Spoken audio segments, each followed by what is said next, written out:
Hello everyone, good morning. তো এখন আমরা সকালবেলা রেডি হয়ে গেছি, মানে মুখ টুক ধুয়ে নিয়েছি। তো এখন রেডি হবো, আমাদের সকালবেলা ফ্লাইট আছে।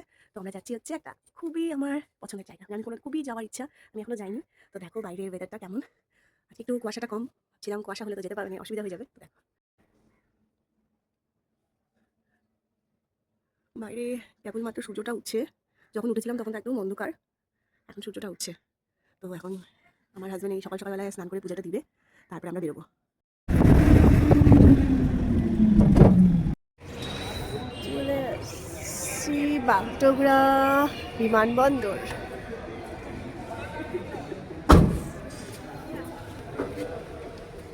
চলো চলো চলো যাও। ঠান্ডা লাগতেছে।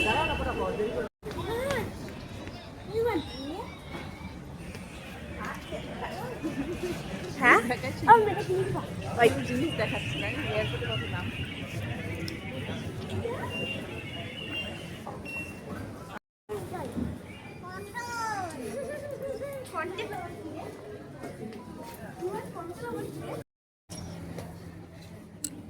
কি গো, এখানেও কাজ।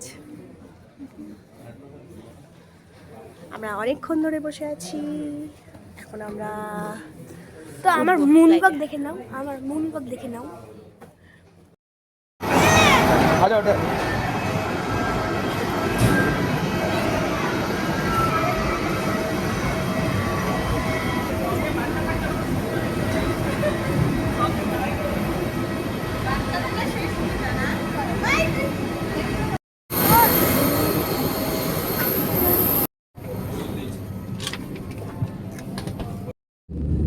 বন্ধুরা এখানে দেখো, ফ্লাইট থেকে কাঞ্চনজঙ্ঘার এই মনোরম দৃশ্য দেখে না সেই সময় আমার চোখটা সত্যিই জুড়িয়ে গেছিল।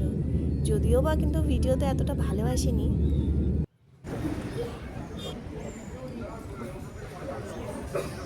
আমরা চলে আসছি কলকাতায়, তো খুশি তো হবই।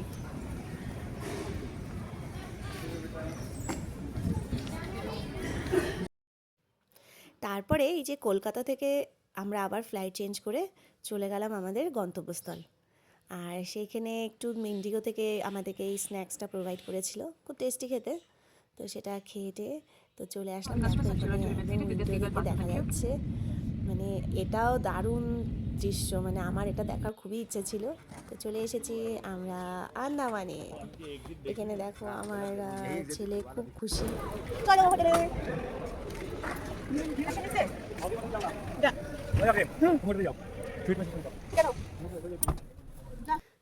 আমরা এখানে হোটেলে পৌঁছে কিছুক্ষণ রেস্ট করে খাওয়া দাওয়া করে তারপরে সবাই মিলে খাওয়া দাওয়া করলাম। আর তারপরে রেডি হয়ে আর এক জায়গায় বেরিয়ে পড়বো। তো আমি কোথায় যাচ্ছি সেটা জানাবো নেক্সট ভিডিওতে। Bye bye.